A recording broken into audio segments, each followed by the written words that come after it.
You're listening to the Lanterns Radio Network. We are the network dedicated to empowering the individual, illuminating the truth, defending American exceptionalism, and inspiring future generations. Stay connected and get involved at lanterns.buzz for great radio. Get commentary and news of the day. Lanterns.buzz.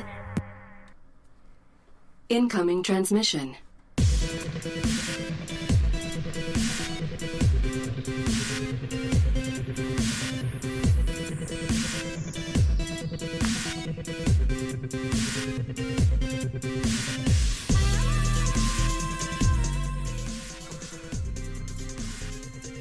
You're listening to the HoloNet podcast on the Lanterns Media Network.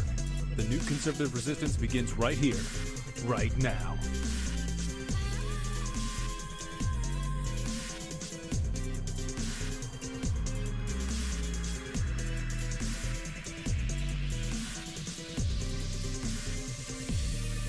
Allied reinforcements have arrived from the west.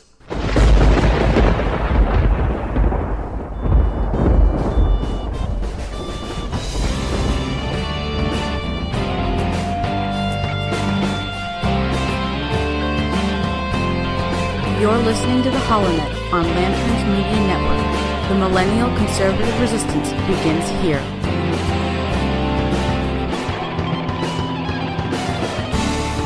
Oh yes, ladies and gentlemen, boys and girls, children of all ages, you're listening to the HoloNet podcast here on the Lanterns Media Network from beautiful Phoenix, Arizona.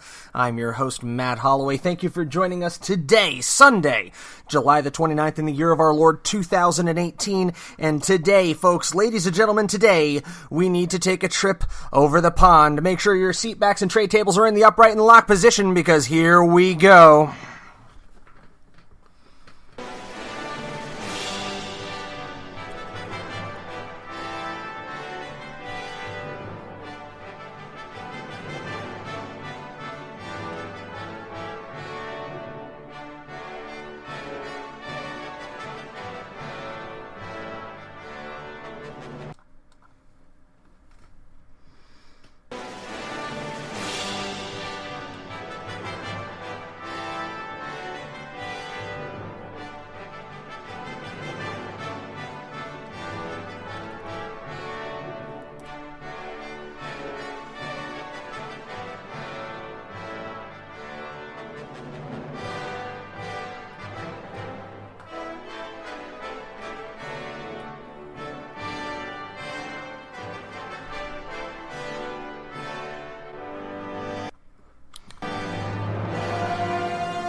Alright, geez, God, every time I try to do a cool intro, it doesn't work out. Well, whatever. Anyway, we are shooting across the pond right now because the latest news that we have in from such wonderful sources, such reliable pieces of publication as the UK Business Insider and The Independent, is that UKIP, the UK Independence Party, will reportedly join Steve Bannon's foundation to spread far-right propaganda against Europe, and the EU is said to be spooked. They're a little bit scared about it. And wait, as we move along here, it gets even worse. We have The Independent calling this an unholy alliance.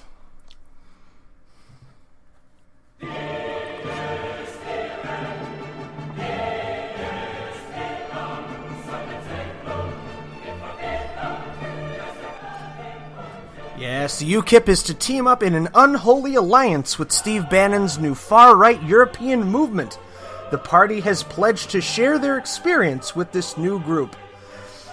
Now, shut that crap off. Yeah, there we go, kill that. Now, as we go into this article, as we dig into it a little bit further, it starts out with the definitive paragraph, UKIP has pledged to work with Steve Bannon's new European alt-right movement, forging what critics have branded an unholy alliance to bring down the EU and fuel populism across the continent. Now, if we take a look at the links here, this is a topical page from The Independent about UKIP, and this is a topical page about Steve Bannon, okay? There is no citation in paragraph or anywhere in the text of this article in The Independent to support the concept that the UK Independence Party is forming any kind of an alliance or team-up or cooperation with the new Bannon Eurosceptic organization.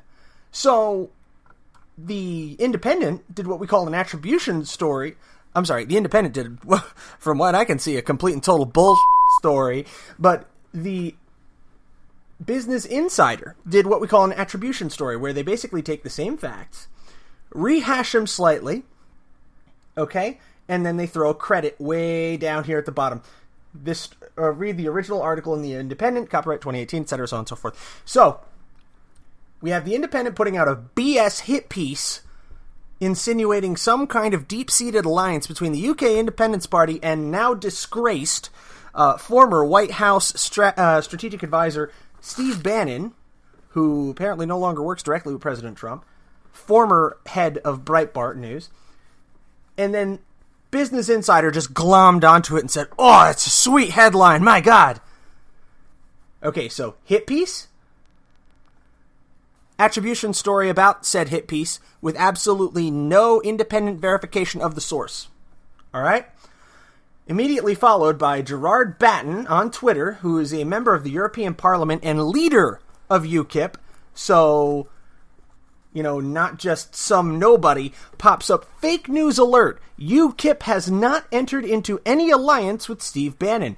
Mr. Bannon has not contacted me. If he had, I would have been pleased to speak with him, but he didn't. Anyone claiming to speak for UKIP in this matter is speaking only for themselves.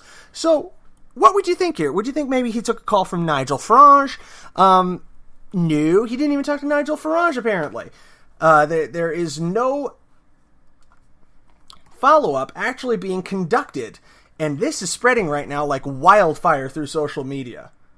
You see, we go to Nigel Farage's Facebook page. Do you think maybe if there was a strategic alliance like this between Breitbart, Stephen Bannon, and UKIP, Nigel Farage, the poster boy for UKIP, might have something to say?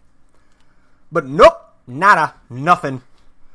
Nigel Farage has got nothing to say on that effect. Now we go to a couple of other bloggers like myself. We go to Zelo Street. And this is a Blogspot blog, so, throwing them some attention because, of course, they need it, just like all of us do. Let's see here. 1. The Indie did not claim that UKIP entered into any alliance with Bannon, although it said they would do. Okay, first paragraph of the story from The Independent. Verbatim. UKIP has pledged to work with Steve Bannon's new European alt-right movement, forging what critics have branded an unholy alliance. So, Zelo Street, you're out. 2. John Stone did not claim that Bannon had contacted Batten. Kind of hard to forge an alliance with somebody if you don't contact him, isn't it? 3. If he can't keep tabs on what his party spokespersons are up to, that's his problem, not that of the press. And 4. The fake news is only coming from him. I'm sorry, we are talking about the leader of UKIP. If you're talking about a strategic alliance with another political organization, the leader's going to be aware of it.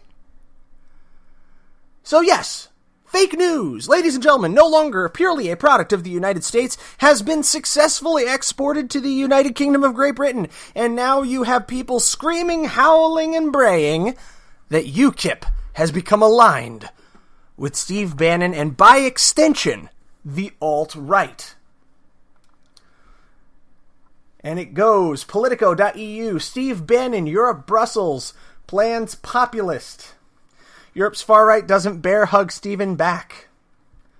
His European partners are ambivalent, saying they want to keep the controversial American at arm's length, even as they seek to tap his expertise on how to disrupt politics on the continent. The initial reception signals potential limits on a Bannon push into the old world. So let's take this apart, okay? You have Steve Bannon, who is looking to develop a wide, far-right populist movement in Europe, which is Eurosceptic, aimed at disrupting and ending the European Union. Very America first of him, won't you say? Now, realize that this man is, in many views, a fallen star. People do not want to be associated with him because associating with Stephen Bannon loses you credibility in most proper political circles these days. So would it behoove the left in the UK, which, by the way, has the Independent and the Business Insider bought, sold, and paid for lock, stock, and barrel, would it behoove them to insinuate, let alone outright say in the lead paragraph with no supporting evidence, proof, or in paragraph links or citation, that you are linking the two? Okay? This is almost the equivalent of President Trump retweeting Britain First. Because the term alt-right has become poisoned by the likes of neo-Nazis and white supremacists here in the United States and abroad, by Identity Europa. These groups have basically taken the alt-right completely out of any hope of mainstream acceptability. So by saying that UKIP is now embracing Steve Bannon, the poster child, as it were, for the alt-right movement, when he himself said back in 2016 he wanted to make Breitbart the home of the alt-right on the internet. I may be paraphrasing there a bit, forgive me, but that was his big deal, is that he wanted to make Breitbart the alt-right news outlet. This alignment is designed to do one thing and one thing only: stop the spread of UKIP, because they are moving like wildfire right now through the British electorate. Because the British electorate on the left and on the right have completely had it with the Liberal Democrats and also the Labourites and Conservative Party. They have all failed in the British parliamentary system, and UKIP is looking better by the minute, and it's leaving a lot of people like me, libertarians here in the U.S., constitutionalists here in the U.S., asking, what is the U.S. equivalent to UKIP? When we see people like Count Dankula on YouTube, and Sargon of Akkad, and Milo Yiannopoulos, and Paul Joseph Watson, his name escaped me for a second because I don't listen to him. When we see these prominent figures on the right joining UKIP, that kind of causes us to sit back and go, wow, what is the U.S. equivalent to the UK Independence Party? Certainly not the American Independence Party. I mean, they pretty much fell off the map years ago. The Constitution Party, I've spoken to on a number of occasions, seem to be filling a niche here in the United States, but have not gained wide adoption. You have the Federalist Party, which I reviewed with everybody during our third-party problems segment. If you want to go back a couple of podcasts, you can find that on www.theholonet.com or theholonet.lanterns.buzz, iHeartRadio, iTunes, TuneIn, anywhere you find podcasts, you can check that out. That's the third-party problems podcast, by the way. But where do we find the U.S. alternative to the Democrats, who are now essentially the Democratic Socialists, and the Republicans, who have basically become big government establishment Republicans, who seem, in all earnestness, to be dedicating themselves to two things: saving their own skin come November, first and foremost, and keeping a muzzle and a leash on President Trump as long as they can. Because they're discovering that the president is very difficult for them to control, and he does not align, I would say probably even 50%, with their long-term goals. Because if the Republican Party here in the United States had the long-term goal of small government, when you have a majority in both houses of Congress, when you have a president of the United States in office, when you have now a majority in the Supreme Court of the United States, as soon as Kavanaugh's in, they're about to have a really solid majority, and you fail to act, what does that say about you? That says that you have principles and you have goals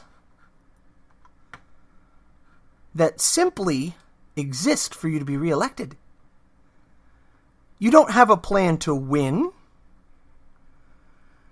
You only have a plan to get elected.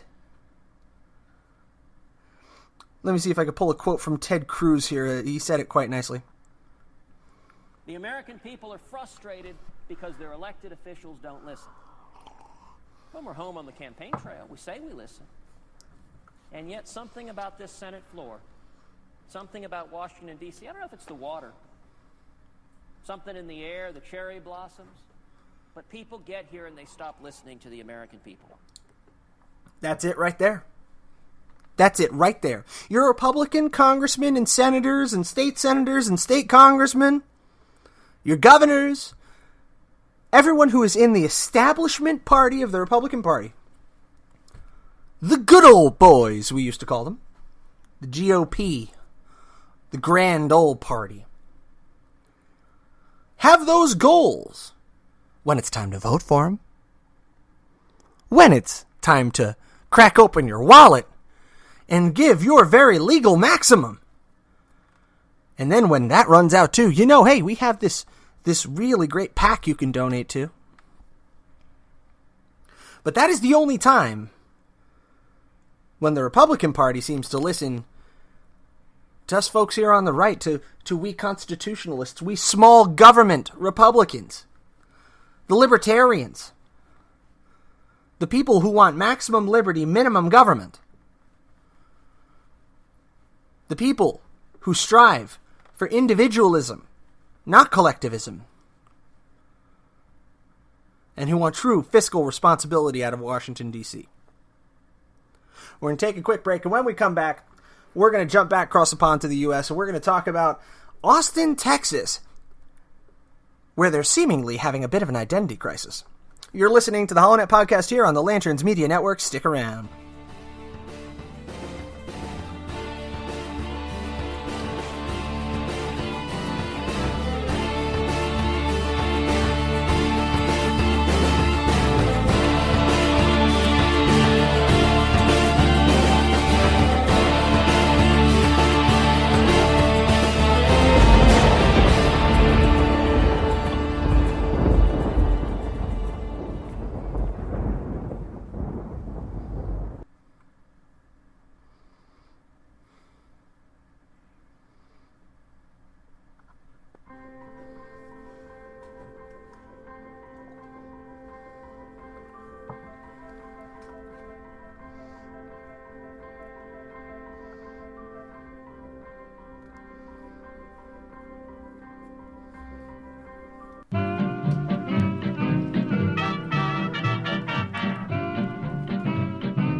Allied reinforcements have arrived from the west.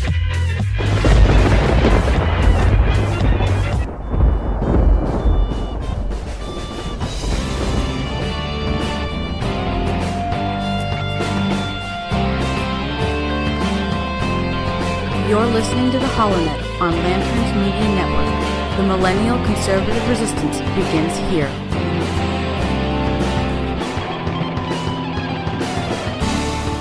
And we're back. You're listening to the HoloNet podcast here on the Lanterns Media Network from Phoenix, Arizona. I'm your host, Matt Holloway. Hey, we are live right now on Facebook.com/HoloNet if you want to check us out there. You can also catch us on iTunes, TuneIn Radio, iHeartRadio, as well, any other place where you get quality podcasts. Find us online, www.theholonet.com, and of course, theholonet.lanterns.buzz. Now, moving right along to things back here in the United States, and it doesn't get much more United States than Texas, deep in the heart of Texas. Anyway, Austin is considering renaming the city to depart from Confederate history. I had a little trouble reading that the first time through because my brain can only accept a certain level of dumb. This is coming from Newsweek magazine. Janice Williams says, the city of Austin, Texas, has suggested in a preliminary report that highlighted historical connections to a former Confederate leader, Stephen F. Austin, otherwise known as the Father of Texas, that it might consider changing its name.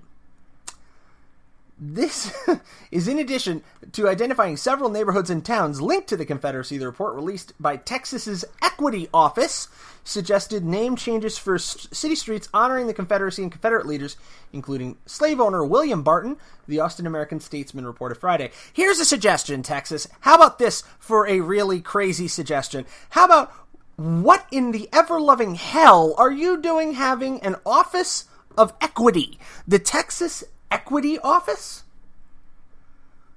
Are you serious? Did you find your state to be so unequal, so very racist, so very transphobic, so very homophobic that you needed to have an entire state office dedicated to equity?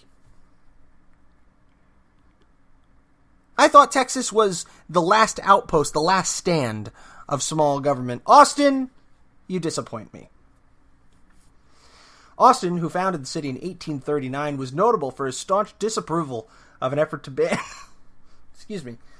slavery in the Tejas province following the Texas Revolution. As well as the name of the city, dozens of local entities in and surrounding it were highlighted as potentially problematic, including Pease Park, the Bolden Creek neighborhood, and a slew of places and landmarks named for Barton. The report also highlighted Dixie Drive, Confederate Avenue, Littlefield Street, Tom Green Street, Sneed Cove, Reagan Hill Drive, and Plantation Road. Any changes would have to be approved by the Texas Historical Commission. It previously sanctioned the renaming of Robert E. Lee Road to A.Z. Morton Road and Jeff Davis Avenue to William Holland Avenue in April. The suggestions in Austin are just the latest development in nationwide scrutiny of the Confederate legacy. At least 110 publicly supported Confederate monuments and symbols across the U.S. have been removed since 2015. Also previously covered on theholonet.com. If you check out theholonet.com, we have a nice piece on that called Deconfederation, which actually referred to this movement to erase our collective memory of the American Civil War. I'll call it the first American Civil War because it feels like the second one's brewing. Here in my own state of Arizona. And ladies and gentlemen, we cannot erase the past. We cannot sanitize our history. Ben Shapiro of the Daily Caller is very fond of saying, facts don't care about your feelings. History doesn't care about your damn feelings either. Cities are named after founders and conquerors. At the end of the day, these founders were imperfect men in imperfect times. I will not dispute here that Stephen F. Austin had flawed views. But if you fail to consider his views in the context of his time, and I reject that this is an apologist argument, because it is only common sense. The views of the man can only be considered through the lens of his time. Stephen F. Austin was a patriot for Texas, and he jealously guarded the best interests of Texas, not of the United States at that time, but of Texas. Were his views flawed? Hell yes. Looking back, I can point to many founding fathers who had a very flawed view of the world. But to fail to consider the time in which they lived is to read something without context. You must contextualize these historical figures in the times and places in which they lived, and view through that lens. That is the only way to objectivity. Context is for kings.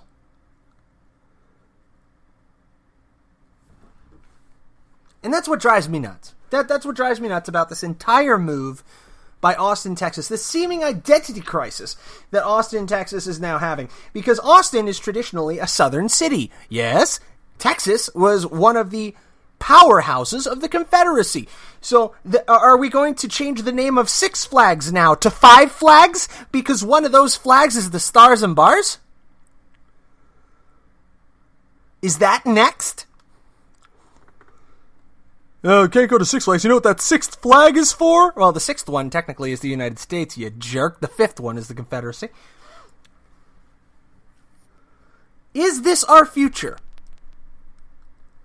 To collectively forget, willfully disavow our own past because it's ugly. American history is a grand tapestry. But it loses something, intrinsically, if you take out the ugly parts. If you teach American history without the proper context, and without a full recognition and understanding of the horrible things that happened in our past, coupled alongside the brilliant innovation, the beautiful art, the astonishing acts of humanity, of mercy, of grace, if you fail to consider them all alongside each other, in their proper order, you lose the very essence, the intrinsic nature of what it is to be American. And this applies across all histories. I can say the exact same for the British Empire. Should you erase and disavow all of the crimes of the British Crown? No. Absolutely not. You have to remember them, lest they be repeated. But can you dismiss the civilizing effect that the British people had on the world at large? That they brought the light of Western civilization to the North American continent? That they brought the nations of Africa further along probably than any European power at that time? Was it all 100% altruistic? No. Are you kidding me? Africa got the short end of the stick in the 1800s. You want to get some good reading, good listening, check out Haile Selassie, the Emperor of Ethiopia, which at one time was one of the most advanced nations in Africa, and largely untouched by colonization and by foreign influence. That didn't last long, but it's a good example. You cannot look at the history of India without acknowledging the technological differences that the British East India Company and the Maharajas made to Indian history. And I've spoken to many people in India who are distinct Anglophiles, who revere the British culture, who aspire to it, because they understand that you have to take the good and the bad together. You cannot ignore the evils of our history. You have to acknowledge them. We're going to take a quick break. When we come back, we're going to take a look at what is up and coming in the news today, what's trending on Twitter, and give an eye to what we have to look forward to this coming week as we enter the month of August. You're listening to the HoloNet Podcast here on the Lanterns Media Network. Stick around.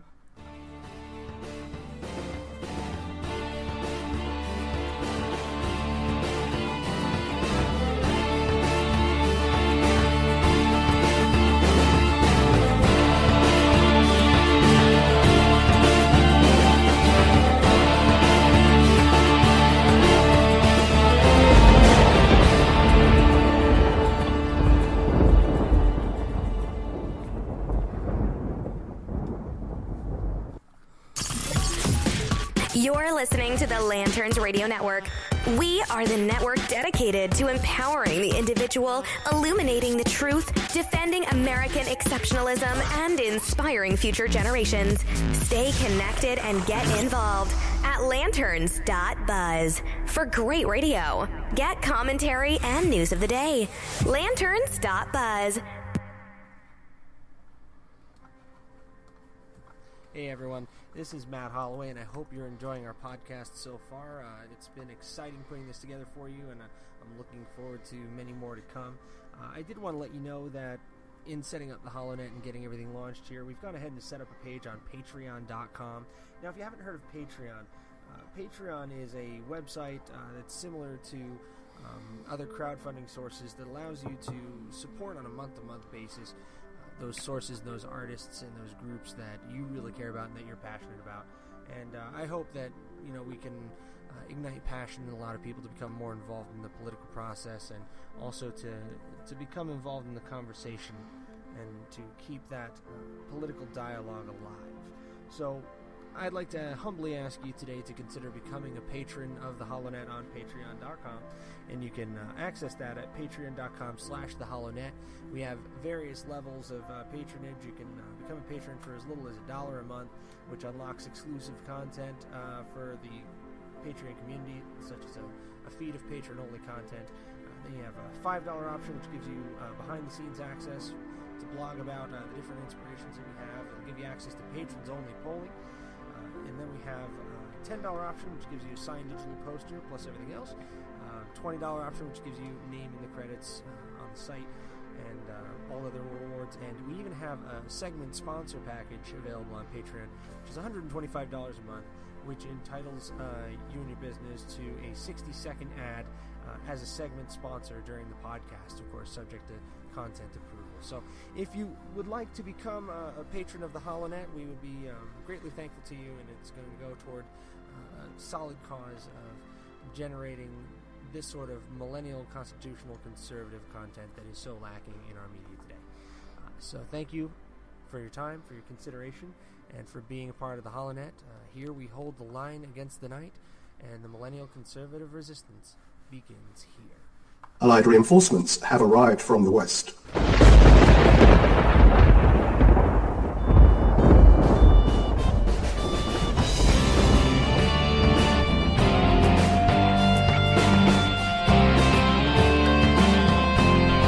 You're listening to the HoloNet on Lanterns Media Network. The millennial conservative resistance begins here.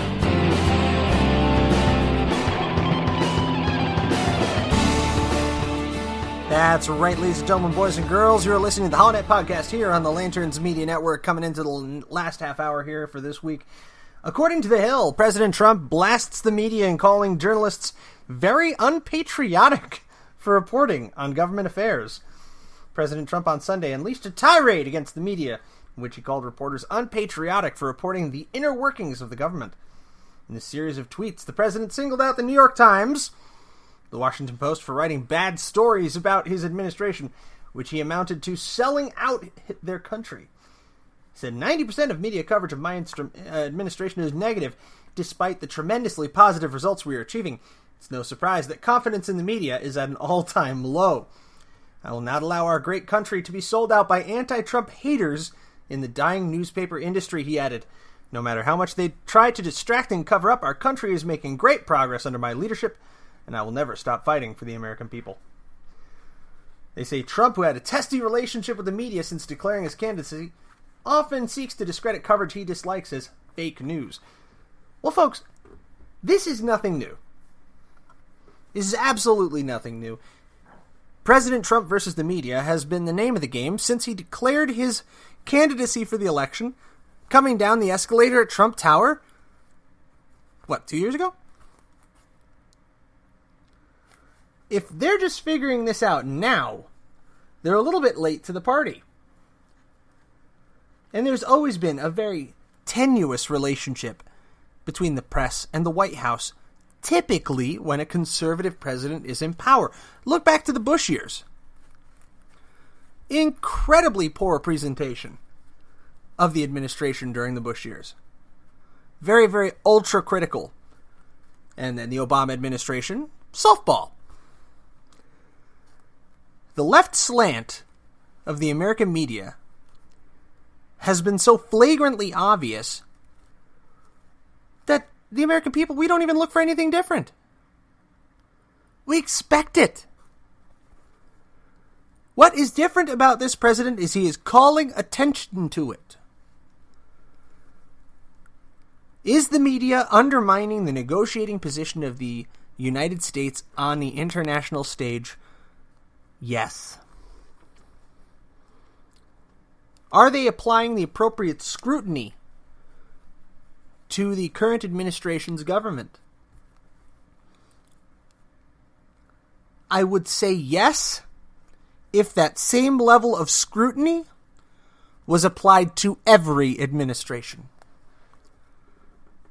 If it had been applied to the Obama administration, if it had been applied to the Clinton administration even, where coverage of Monica Lewinsky seemed to be an if I have to, I guess kind of an affair.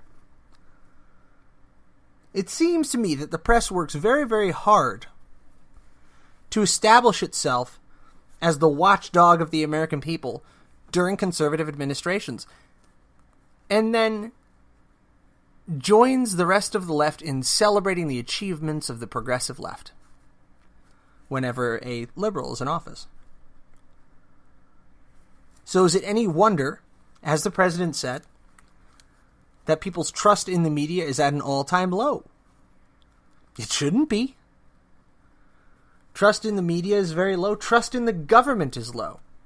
We don't trust the government to tell us what it's doing, and we don't trust the media to tell us what the government is doing.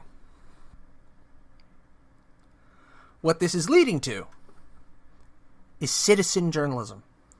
Citizen reporting. You know, the type that got Tommy Robinson locked up in the UK. The type that over the pond right now is getting people thrown in prison. We are very fortunate, very lucky here in the United States to actually be able to benefit from our freedom of the press and freedom of speech. Guard it very, very carefully. Another big question that's come up this week, and this is coming off of CBS News, by the way, who recently released a poll that Americans are wary of the Trump tariffs' impact, but support plan to aid the farmers. I'm very wary of this. Okay? The short-term effects of the tariffs are negative, according to 51% of all Americans and 51% of farm and agricultural workers. The long-term effects of tariffs, most Americans, all Americans rather, say will better trade deals 36%, worse trade deals 41%. Farmers say 41% it'll result in better trade deals, 42% say worse trade deals. Now, the $12 billion in aid to farmers who have been hurt by the tariffs that President Trump is seeking to line up, 78% of Republicans favor this, only 22% oppose it, 34% of Democrats favor it, 66% of Democrats oppose it. So here's my question, okay? If you don't believe in redistribution of wealth, can you support the president's aid plan for farmers? How does that sit with a small government fiscal conservative? Now, this is kind of a cause and effect problem. The actions of the President of the United States, the protectionist actions of the tariffs against China and against other nations in the world, are causing a hardship, and actually quite a dangerous hardship, on the American farmer. By the way, whose established suicide rate is now 5 times the general population, according to the Blaze.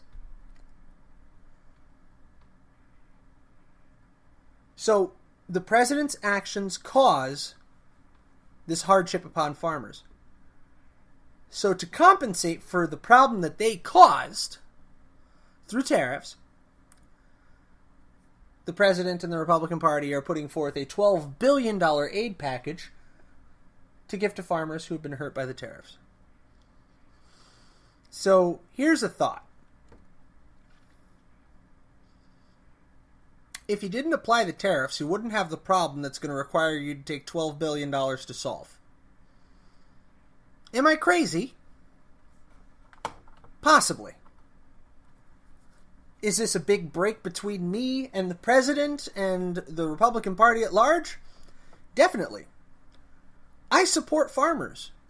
I live in a rural area. I love living in a rural area. I know a lot of people who work in agriculture. Can't say that I've done so professionally myself. But I do understand cause and effect. And if you remove the cause, you remove the effect, and you don't need to compensate for it. So, what this looks like a hedged bet. And what it looks like to a casual observer like myself, somebody who's willing to think for more than 5 minutes on it at least, is that all China needs to do, and all of our trade foes, if you followed last week's show, like the EU, all they need to do is ride out this situation until the $12 billion runs out. Because right now, at this very moment, should this bill go through, we will be acting in a fashion that is in accordance with Soviet Russia. Let that sink in, if I could borrow a phrase from Paul Joseph Watson. We are acting similarly to a socialist or communist nation. We are subsidizing our farmers to a greater extent than we have in past history. Now, there have been farm aid bills going back until you go blind from looking at the history books. Going back all through American history, there have been farm aid bills that have come out from time to time. Typically, they're limited in scope, and in most cases are due to a drought or due to some sort of natural disaster. Maybe a huge storm wipes out a crop, something like that. There have been farm aid bills going back through the ages of the United States. To my understanding, though, this is the first time we'd have a farm aid bill drafted to compensate for a man-made problem due to a tariff law that has been imposed. Now, feel free to slaughter me in the comments if I'm getting this one wrong. But if the president hadn't imposed the specific tariffs that triggered this retaliatory strike from our trade partners, there would be no need to provide this additional funding to farmers. And the amount of funding that the American people can subsidize out to farms is finite. You can't keep writing those checks forever. You want to talk about corporate welfare? This is agricultural welfare. So from a small government perspective, how do we make this work? How does this fit into your worldview? Now, I've always said, I'm going to call it out when I agree with the president, and I'm going to congratulate him on what I think he does right. I'm going to call him out when I think he's doing wrong. And I think this is wrong. I think subsidizing the American farmer because of a trade war that our government chose to engage in is wrong. You're softening the consequences of your own actions so they don't come back to bite you in the ass.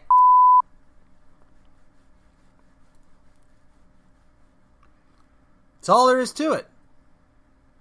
Going into 2018's November primaries, President Trump and the Republicans know they need the support of flyover country. They need the deep red Republican states. They need the farmers to not feel this pain. But how will it be in 2019, in 2020, as this trade issue becomes more drawn out? We are playing economic brinksmanship with the EU and with China. Who can outlast the others? Can we outlast China? Can the American farmer withstand what is coming? Can we outlast the EU? I'll say we can probably outlast the EU longer than we can outlast China. And in other very interesting news, it appears that Russia, in a vaguely concerning move, has dumped their holdings in U.S. Treasury securities. We go to the Daily Mail, asking what do they know? Mystery, as Russia has liquidated almost all of its holdings in U.S. Treasury securities during the run-up to the Helsinki summit. In a move labeled unprecedented by experts, Russia slashed their holdings in U.S. Treasuries by 84% from March to May. Country is no longer considered a major holder of treasuries, with just $14.9 billion. That's coming down from $96.1 billion. Got the graph up right now on Facebook Live if you want to check that out. Substantial drop-off, from at one point being up over $160 billion back in 2007. But the Russian Federation has distinctly disinvested itself from the United States economy. So the question is, what do they know? What was discussed with President Trump behind that closed door? Do the Russians see the writing on the wall about our current trade wars? And do they not want to join us in the risks that we're taking? That's something to watch very closely as we go into this first week of August. I'll be staying tuned to that.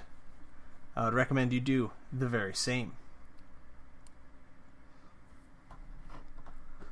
So finally, as we draw the show to a close, kind of closing thoughts,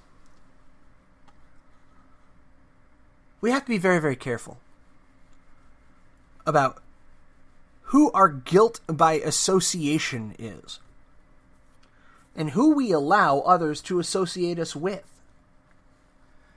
and how we refute those associations that don't truly exist. UKIP is having a heck of a time right now trying to divorce the world of the notion that they are now an extension arm of Breitbart News and of Steve Bannon. They're having a heck of a time with it. The Democratic Party, depending on who you talk to, is either trying to get closer to the Democratic Socialists like Alexandria Ocasio-Cortez, or they're trying to move further away. Alexandria Ocasio-Cortez is trying to claim she doesn't accept money from corporations, which the Blaze's Chris Enlow thoroughly took apart. The interview with the Daily Show host Trevor Noah. According to campaign finance documents, Ocasio-Cortez raised $861,698.54 during her bid to unseat Joe Crowley. But it doesn't align with what she told Ocasio-Cortez, because her disclosures show, $3,399 from J.P. Morgan Chase, $2,700 from Elevation Partners. Yep. That sounds like corporate donations to me. Just putting that out there. So it's hard to be a socialist when you have capitalists filling your coffers. And it's hard to be an independent party when you have a disgraced populist trying to cozy up to you. So be very, very mindful of who you are associated with involuntarily and who you associate with voluntarily. As we go into 2018 and into 2020, it's going to become very, very difficult to tell the good guys from the bad guys. Because I got news for you. President Trump might have got lit up for this in its context when he was talking about the Charleston incident. But I'll say right now, in regard to American politics, even global politics as a whole, there are good guys and bad guys on both sides. Completely true. Can I sit here and rattle off a couple names of good Democrats? Not really. I have a hard time doing it because I really, really don't agree with them. But there are a lot of people out there who are Democrats or who are liberals who have a genuine love for their country and simply believe in a different course. Then there are people on the left, like Alexandria Ocasio-Cortez, who are seeking to unite the workers of the world and create a socialist paradise. At the same time, on the right, there are people out there who are bigots and racists. There are people out there who believe in a strong man, big government system. But at the same time, they're also patriots.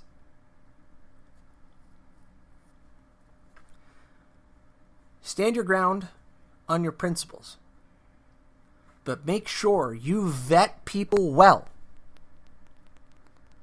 And that your principles are the same. Because very soon we're going to get to a point where the party doesn't matter. The party doesn't matter. Your organization doesn't matter.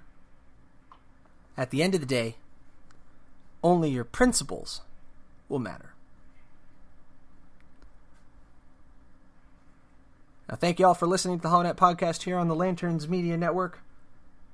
Good night. God bless you. And God bless the United States of America. From Phoenix, Arizona.